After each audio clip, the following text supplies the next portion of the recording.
আসসালামু আলাইকুম, সবাই কেমন আছেন? আশা করি ঈদের আনন্দ সবাই ভালো করে কাটাইছেন।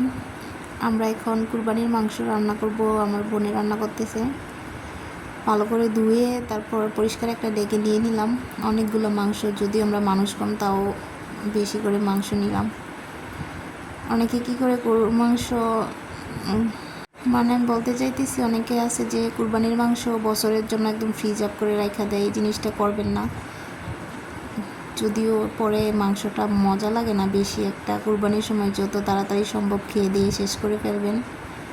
আর আমাদের যে অ্যালার্জি চুলকানি হয় ওইটা হচ্ছে আপনার অনেক দিন গরুর মাংস ফ্রিজ আপ করে রাখলে ওইটা থেকেও হয়তো জীবাণু, আমার মনে হয়। বেশি দিন না রাখাই ভালো। আচ্ছা, আমরা এখন দেখাচ্ছি কী কী দিল এখানে। কথার মাঝখানে সব মশলাটা দিয়ে দিল। আদা রসুন পেঁয়াজ ব্লান্ডার করা ছিল, এখন গুঁড়া মরিচ দিচ্ছে। এটা খোলা মরিচ দেওয়ার কারণে এটার কালারটা মনে আসছে। আর যে একটা দেখলেন কড়া কালার, এটা হচ্ছে প্যাকেটের ছিল। আর এগুলো তো জানেন, এগুলো না দিলে তো মাংস রান্না হয় না। এলাচি দারচিনি তেজপাতা। তারপর কি দিব, এইটা ছিল জিরার গুঁড়া। তারপর ধনের গুঁড়ার বক্সটা এনে দিলাম, নাকি এটা জিরার গুঁড়ার বক্স ছিল? হচ্ছে এটা ধনের গুঁড়ার বক্স ছিল। তারপর ধনিয়া গুঁড়া দিতে হবে। তারপর হলুদটা মরিচের তুলনায় খুবই কম দিতে হয়। হলুদ আর মরিচের কম্বিনেশন সমান হয়ে গেলে তাইলে মাংসর কালারটা আবার আসে না, লাল আসে না।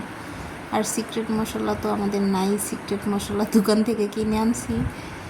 তারপর তেলের কন্টেন্ট থেকে ইচ্ছা মতো তেল ঢেলে দিবেন, যদিও পরিমাণ মতো দিতে হয়। গরুর মাংস থেকে তেল বের হয়। তেল ঢালার পর আর কি দিব, মোস্ট ইম্পর্ট্যান্ট জিনিস লবণ, যেটা না দিলেই নেই। যত সুস্বাদু মশলাই দেও না কেন, খাবারের মধ্যে যদি লবণ পরিমাণ মতো না হয় আর যদি বেশি হয়ে যায় তাহলে খাবারটাই নষ্ট হয়ে যাক। যদিও দামি ভালো ভালো মশলা দিলেও লাভ নেই।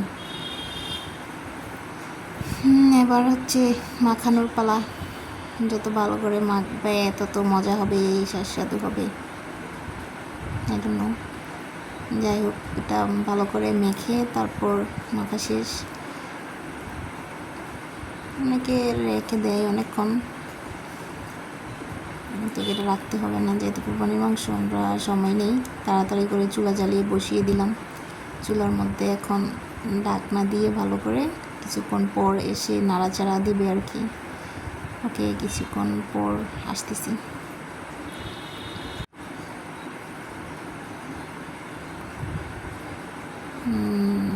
গ্রান বেরিয়ে গেছে অলরেডি।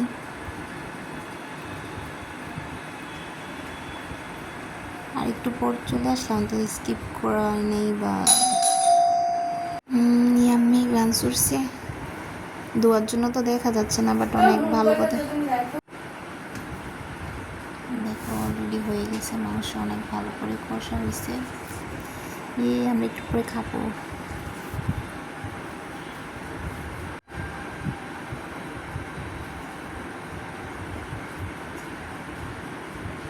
দেখো, অনেক ভালো করে সিদ্ধ হয়েছে একদম।